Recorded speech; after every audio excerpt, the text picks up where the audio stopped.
Borges. Borges was one of the original great writers in Spanish of the 20th century, but he's been wildly influential because he was very much a kind of postmodern writer. By that I mean he was innovative in a way that nobody else saw the world the way Borges saw the world. Jay Parini is Professor of English at Middlebury College in Vermont, and he's published 8 novels, including The Last Station and Benjamin's Crossing. He's written numerous biographies, including biographies of John Steinbeck, Robert Frost, Gore Vidal, amongst others. And he also writes regularly for The Guardian and other publications. But most recently, he has written a new book called Borges and Me.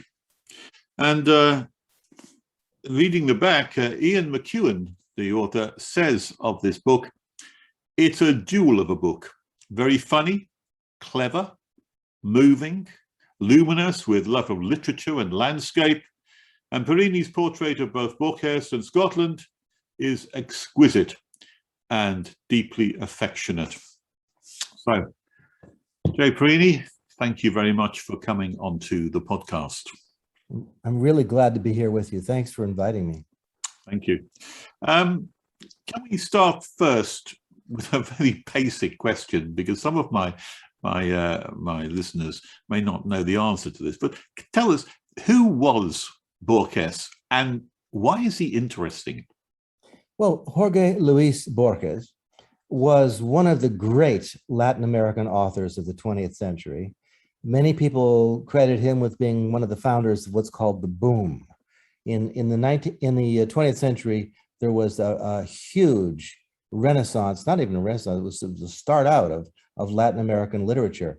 Gabriel Garcia Marquez, Mario Vargas Llosa, Pablo Neruda, who won the Nobel Prize for Poetry, and Borges. Borges was one of the original great writers in Spanish of the 20th century, but he's been wildly influential because he was very much a kind of postmodern writer. By that I mean he was innovative in a way that nobody else saw the world the way Borges saw the world.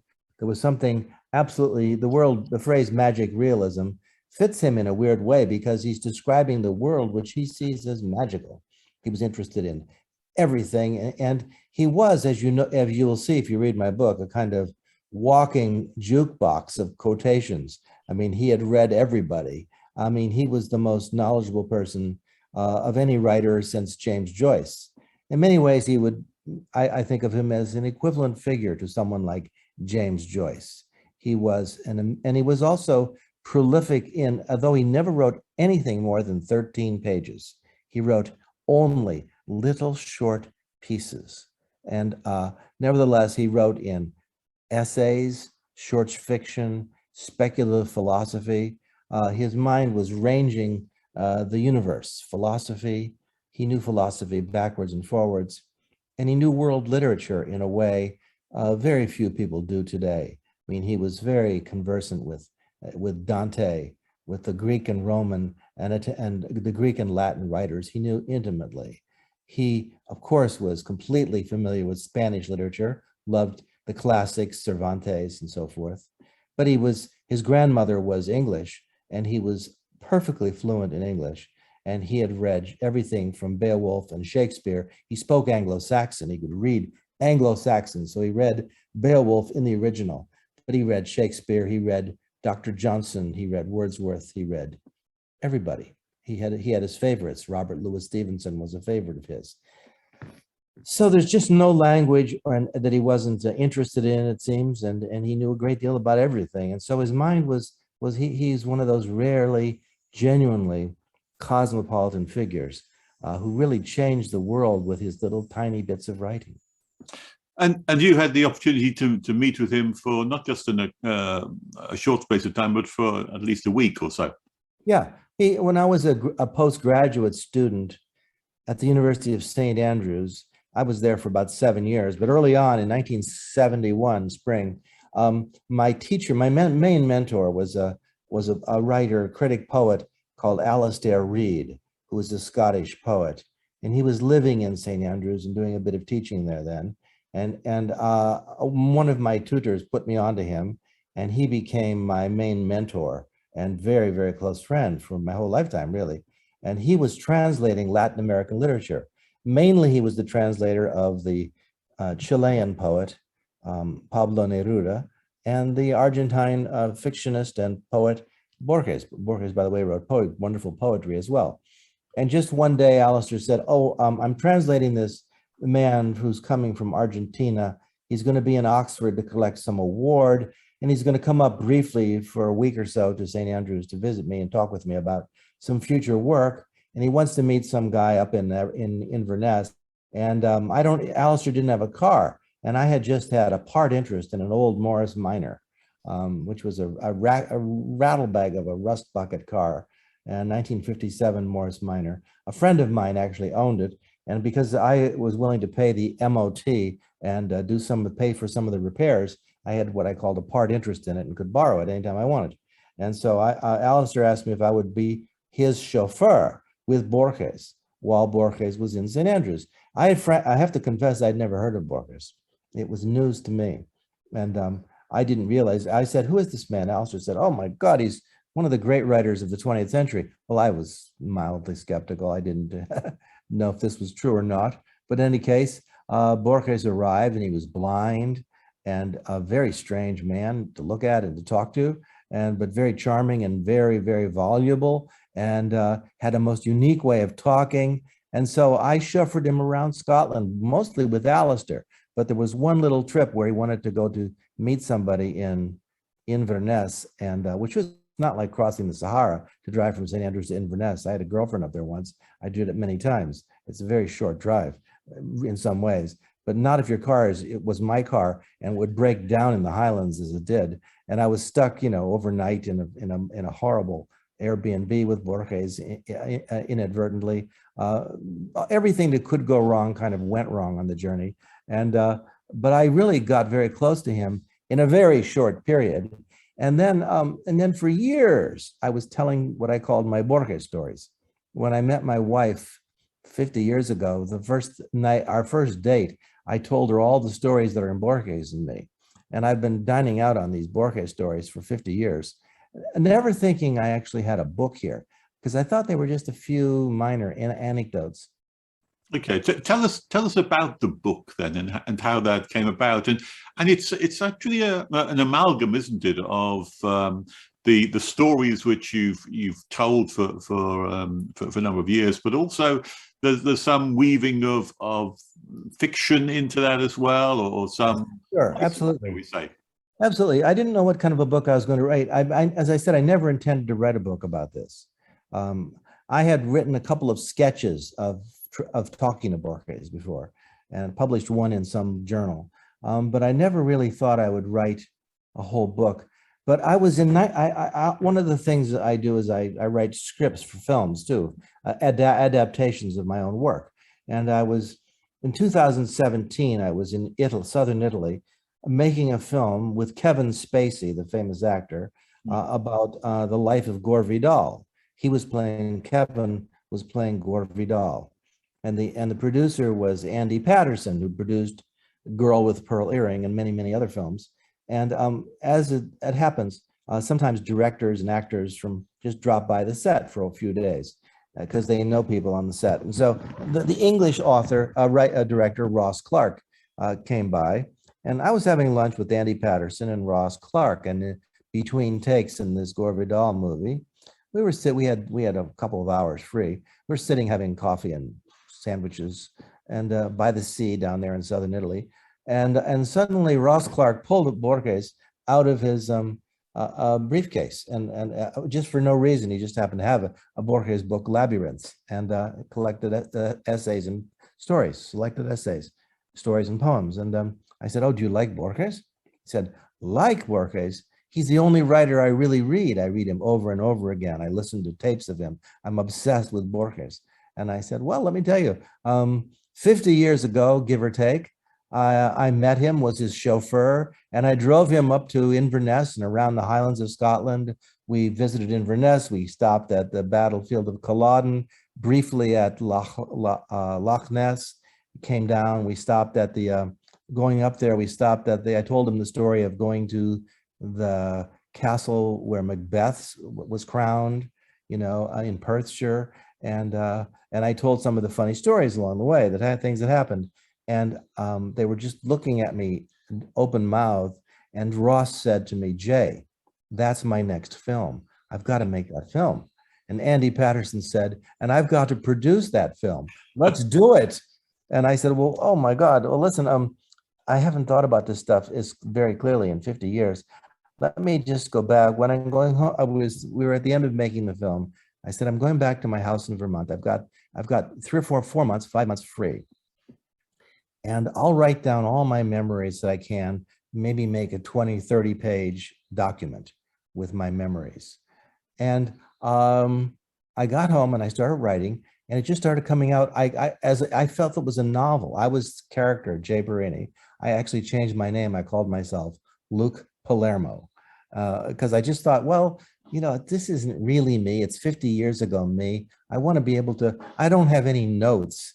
I had literally 3 pages of scrap in my diary about this Borquez visit, with scraps of dialogue, but nothing much. I wasn't carrying a tape recorder. And then I had the problem, which we all have. You know how it is in your youth. You have stories, things happen to you, and then you retell them, and then you retell them, and you retell them, and they become more, well, fiction. They become fiction after a while. I had this vision in my head of what it was like to be with Borges in those days.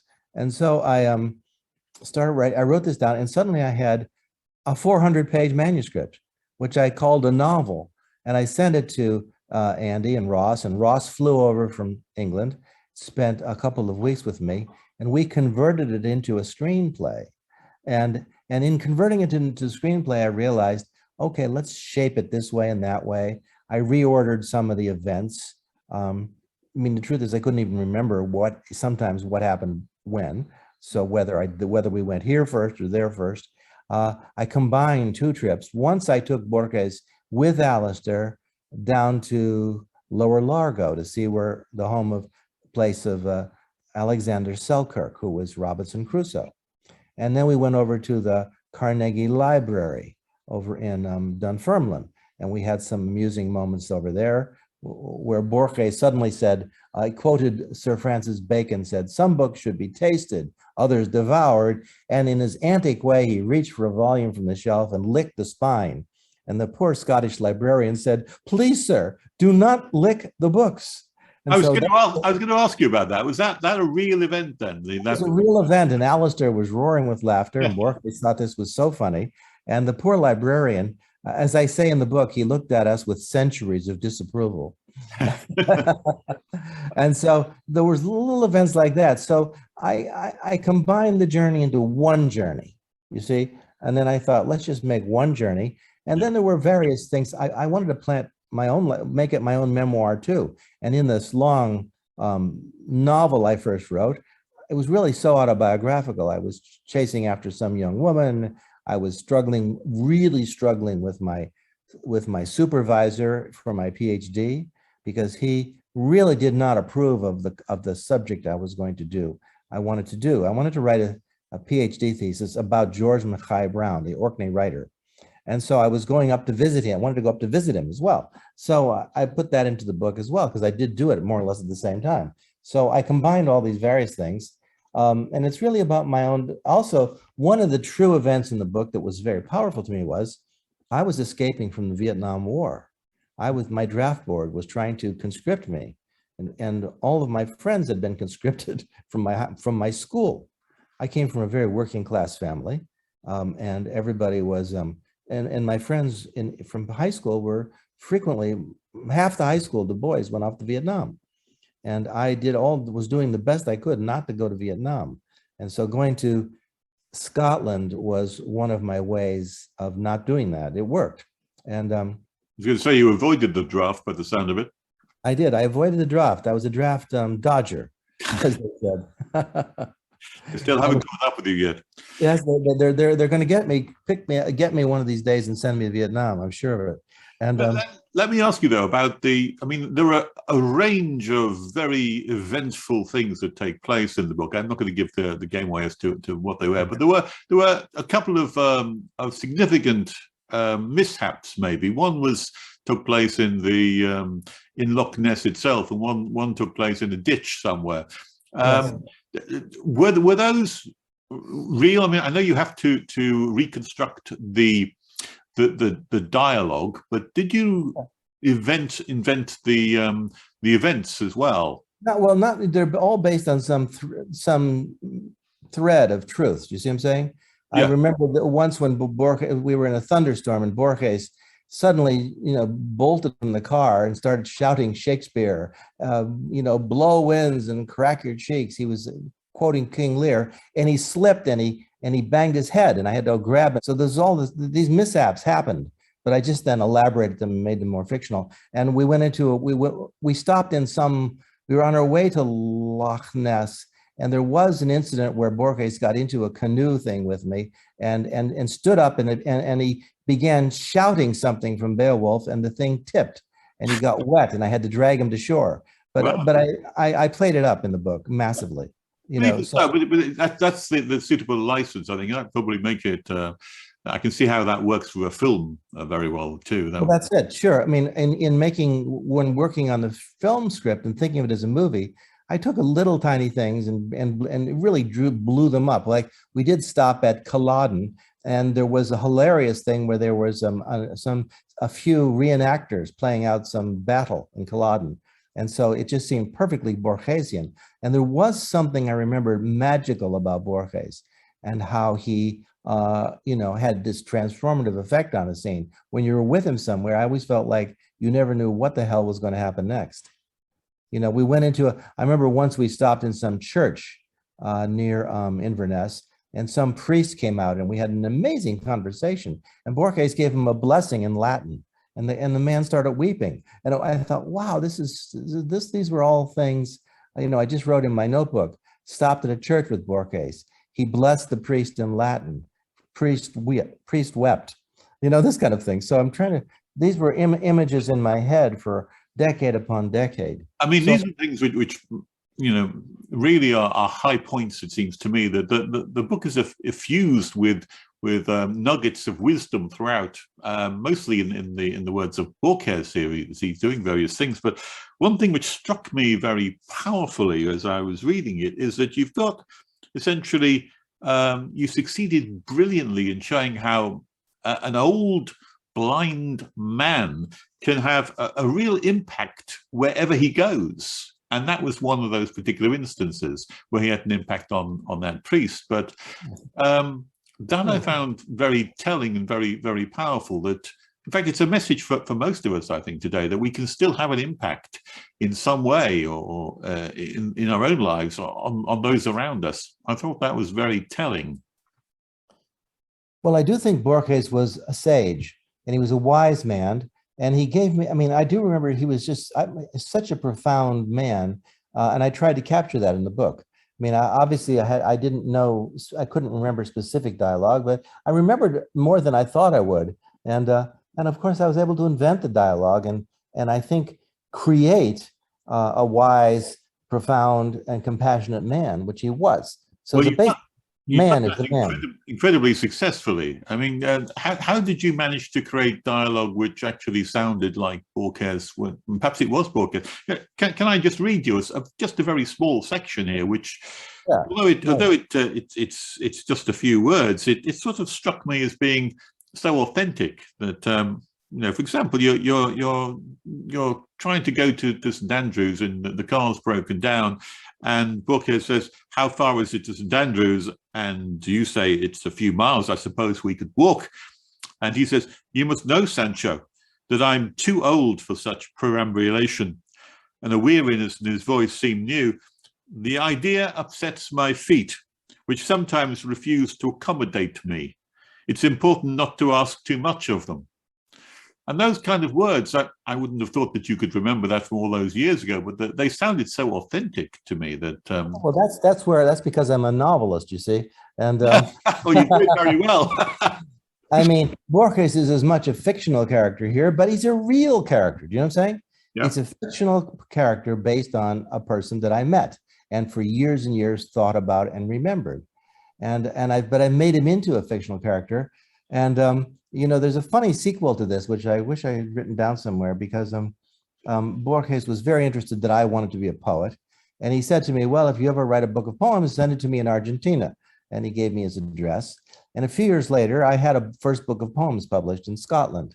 And I sent it to Borges, and I sent him a letter saying, and I'm just leaving St. Andrews now. I've got a job at Dartmouth College in New Hampshire, where I'll be an assistant professor of English. And I heard nothing back from him. And then maybe 16 months, 2 years later, a package arrives from Borges. And in it, it contains, remember, he was blind, so he's not going to write me letters. Or even dictate me letters. But there's just simply, it said, compliments of the author, a book of stories by Borges, a new book, an old book that he retranslated into English. And there's a story in there called The Steps Up Parnassus, Gradus ad Parnassum. And it begins, I wish to argue with the illustrious Dartmouth professor, Jay Parini, who has written about Alfonso Ginsberg the following comment in the New York Review of Books. And then he quotes this article of mine, which I never wrote, by the way.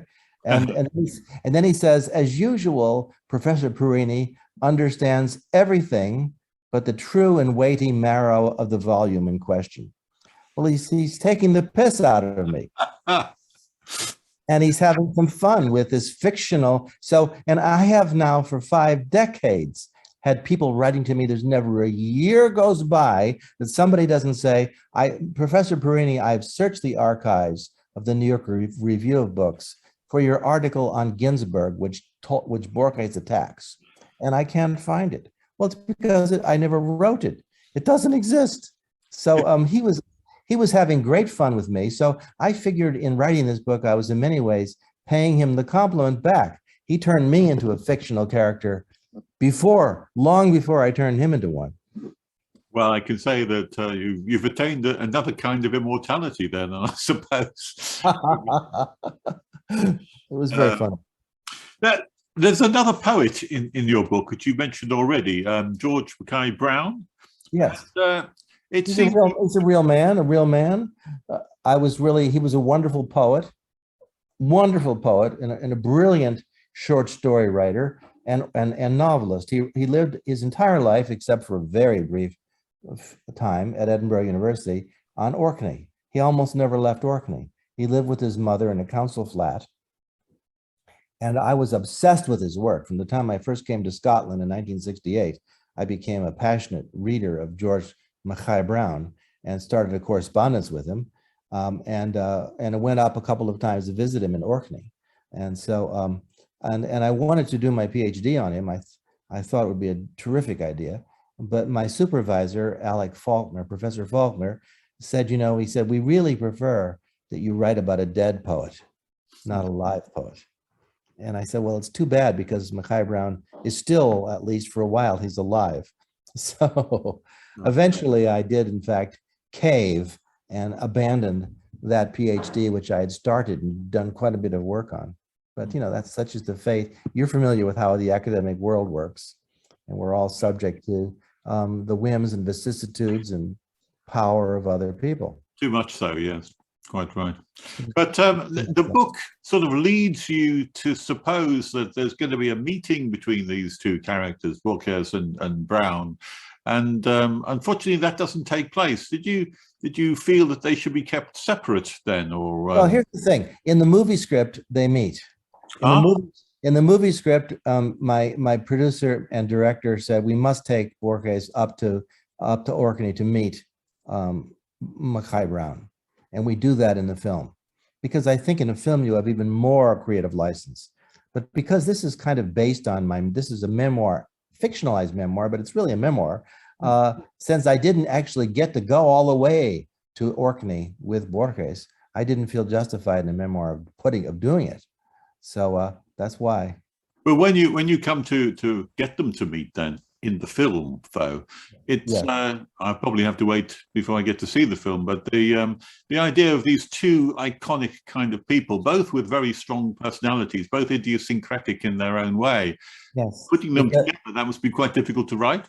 Well, it wasn't difficult to write. It was tremendous fun to write. Ah. I mean, to imagine these two very different kinds of writers, one as local as could be, a man who only ever wrote about Orkney, didn't even write about the whole of Orkney. He wrote about Stromness. And so compared with Borges, who was an internationalist and a cosmopolitan, who wrote about everything from ancient Rome to modern Jerusalem. So there could not be more writers. Interestingly enough, I remember talking with Mckay Brown about Borges. I told him I'd met Borges, and he was very excited and said, I love his work, and said, you must read this story and that story. So there was a lot. They had I mean, they were both geniuses and both great writers. So I hope the film will come out and people will enjoy this fictional confrontation between the great Borges and the great Mckay Brown. Well, I'll certainly be looking forward to that. It sounds like a very interesting conversation that they would have together. Now, let me ask you something else about Borquez, and it may be that you know not only from your personal experience, but maybe from reading some of his works. But would you say that he had a philosophy of his own? Because I'm thinking of things like within the book, which you give some of the dialogue, where he says things like having written the same poem that you wrote, that everyone writes the same things, that the guy in one of his stories who rewrites Don Quixote's story and yet doesn't rewrite it as a copy but as an original. And I read in one of the other works he did that do not those who read Shakespeare become Shakespeare. Is there some philosophy behind this which you... Well, I think it's the core of philosophy of Borges that we've all been there before, and that everything is just a redoing of things that have already existed. I think that one of the really memorable things that I did write down in my notebook at the time, Borges said to me, "How do you like Don Quixote by Cervantes?" And I said, "I'm afraid I have to confess I've never read it." I mean, I was 21 years old, 22 years old. I hadn't read much of anything. And he said, well, one day, Jay, you will read Don Quixote and you will read it with a sense of remembrance. And I said, what do you mean remembrance? I told you I've never read it before. He said, no. Then it's in the nature of a classic work that we read it as a sense with rediscovery, because it's already there in the collective memory and we're just discovering it for the first time. He said, classic knowledge is available to us already in our minds, and we're just recovering it as we read, as we grow. And he pointed me to the Meno of Plato. And this is where Socrates says, the slave knows everything already. And his interlocutor said, are you crazy? That slave is illiterate. And Socrates just shows in the Meno, knowledge is simply logos available to us. And Borges really believed that all classics were already written and that we're just rewriting each other's poems, that we're while we're in the human condition, we're just reliving certain of the same scenes over and over again. And I did have that experience. Borges said, so you're a poet. Read me one of your poems, Jay. And I had this love poem, which I read to him from my notebooks, which I carried with me. And he said to me, yes, I wrote the same poem. I said, you mean you wrote a poem like it? He said, no, I wrote the word. And he said, and I was probably copying it word for word from some unknown poet that I don't even know who it was. So he enjoyed all of these conundrums. You see what I'm saying? Yeah. And he liked the idea of repetition and historical repetition and how we're all living in various loops of time. Yes, he didn't really believe in time, did he, from what I've read on... No, you look at his essay, A New Refutation of Time. He really didn't believe in time. He really believed that time is just a very fictive overlay over reality, and clock time is very superficial, and we're being hampered by it. And once we go deeper, once we meditate, once we have a truer experience, we understand deep time, which is, in many ways, he was a very religious visionary. Although he had no specific religion, he was, I think, a religious and a mystic. He was a mystic. I was going to ask you about that too, but just in passing, one of the previous podcasts I did was with a scientist, a guy called Julian Barber, who is a very well-known scientist, and he also doesn't believe in time. So it's interesting how, from two different angles, from the purely scientific approach and from the literature approach, you can come to the same kind of conclusion. But I was going to ask you about his, not just his philosophy, but his religion. Did he have no religion at all, would you say? Because one of the things which I noticed in your book, again, sorry to interrupt, but when you describe this friend of yours, Billy, who died, and I know that he's a composite of a number of people who you knew in the wartime there, but he seems to provide some comfort from a religious kind of point of view by quoting Spinoza. Stone wishes to remain a stone, a tiger wants to be a tiger, I want to be Borquez, and I cannot help myself being Borquez. And there was something admirable in this, something eternal. Yes, I mean, it was in fact an amazing fact that one of my three friends in Vietnam, the one I was closest to, the Billy figure in the book, was killed in Vietnam right at the time Borquez. In fact, he was killed immediately before Borquez arrived. So I was in a state of considerable emotional difficulty when we set off on the road there driving, and Borges said, "What's wrong?" And I said, "Well, a friend of mine was just killed in Vietnam." And he offered me this kind of religious comfort, really. I put that, for the purposes of the narrative, I put that at the end of the story. But it really happened in the beginning of the story. Yeah. But it was a true event. This guy was killed in Vietnam. Three friends who were killed in Vietnam, so who are close to me. Borges was interested in pretty much all religions, Judaism, Christianity, even Islam. But not from a personal point of view? And he didn't identify as any one of these things. He did not go to church, but he certainly was a mystic. And I felt that he had a profound understanding of the essential truth of in the beginning was the Logos, and the Logos was God. I mean, that would have been his philosophy. Right. More Platonic. One of the things you point out right very early on in the book, right at the start, before you describe the encounter, you describe how the encounter lasted only a week or so, but it forced a shift in me, a change of perspective, hitting me at just the right time. And all I knew for sure was that my way of being in the world was never quite the same after Borquez. Yes, I really do believe that his philosophy of life, his as much acquired through reading him shortly after I met him, did really shift my way of thinking. I think I've always sensed that him not believed in originality, but believed that we're all just repeating things from the same sources. I think that I've never believed in time. So I think that Borges shifted my sense of time. I think that I've always, since I met Borges, been interested in world literatures, and I've, he set me upon my own course of reading, from Beowulf through Shakespeare, and I went quickly to read Cervantes. That became a text that meant a great deal to me. I started reading some of the philosophers he was interested in, Spinoza, Plato. So he set me on, in many ways, a course of reading, a course of thinking, that in going back and rereading his stories has just profoundly exercised a passionate interest in me and certain ideas and ways of being in the world. I have to say, I think I share that with you, that he's prompted me to go and pick up books which I'd never, maybe only heard of and never actually read myself. So I'm also exploring some of those too. Yeah. Would you say that he had any impact on you as a writer? Well, sure. I think that there's a kind of a whimsical humor in his writing, and a kind of ever slightly detached tone, which nevertheless but he had, as Alistair would say of him, he had a whim of iron.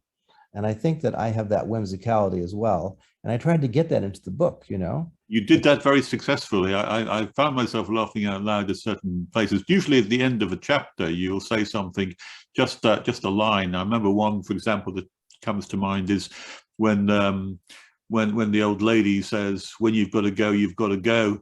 And Borquez just says, "Sounds like Walter Scott." which you put Okay. in at the end, which I thought, yes, because he didn't have much of a. I picked that up. Didn't have much of a view for that. He liked Stevenson far more than Scott, He and did.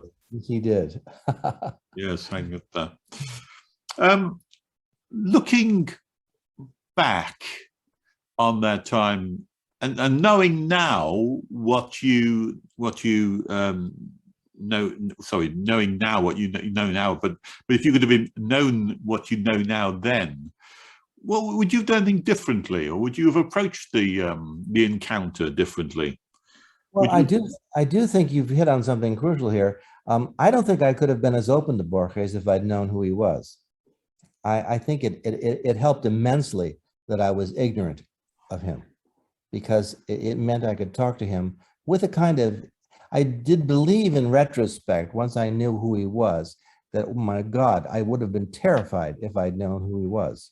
And so having a certain skepticism allowed me to learn from him in a way that I don't think I could have had I had a more advanced knowledge of his writing. So that probably helped. It's also important to remember that in 1970, 71, Borges wasn't as widely known in English as he became, right? That was to come. Yeah, I mean, he was known, but he wasn't anything like as known as he is now.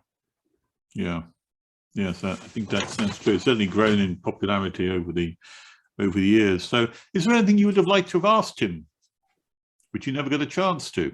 Well, let me think. It's very difficult to answer that question because I got in the fictionalized element of this to ask him questions that I never really asked in real life, and I got to invent the answers based on what my posterior knowledge of who he is. You see what I'm saying? So Yes. in many ways, I got to live, because that's the fictionalized element of this book. I got to live out things that didn't happen. I got to ask questions of Borges that I probably didn't really ask. You see? So that's where this fictionalized memoir thing is such an interesting hybrid. And I think it's also a very Borgesian structure. I think Borges loved the idea of narrative and moving between fact and fiction. And Borges, some of his greatest stories are really literary essays, and some of his greatest essays are really fictional stories. So I think that I was crossing genres, playing around with Borgesian concepts, and I really couldn't have written this book properly if I hadn't spent 5 decades rereading him and getting to know his work very, very intimately. Right. So the Borges voice was, by the time I came to write this, was so imprinted in my brain, and it's as much a posterior thing. I mean, it does. I mean, as I said, I wasn't carrying a tape recorder, so. But I hope I've done a good job of conjuring this mystical figure. That's what I tried to do. Well, Conjuring. I was most impressed by the way in which you've actually done that. I think you've done that remarkably well. And what sort of raises it above the level of maybe just an ordinary novel or even just an encounter is the fact that it is infused with this kind of elements of wisdom, which you just find on almost every chapter. You'll find little statements here and statements there, which really just make you think. In fact, the book which comes to mind most when I think of this, and I hope you don't mind me saying so, but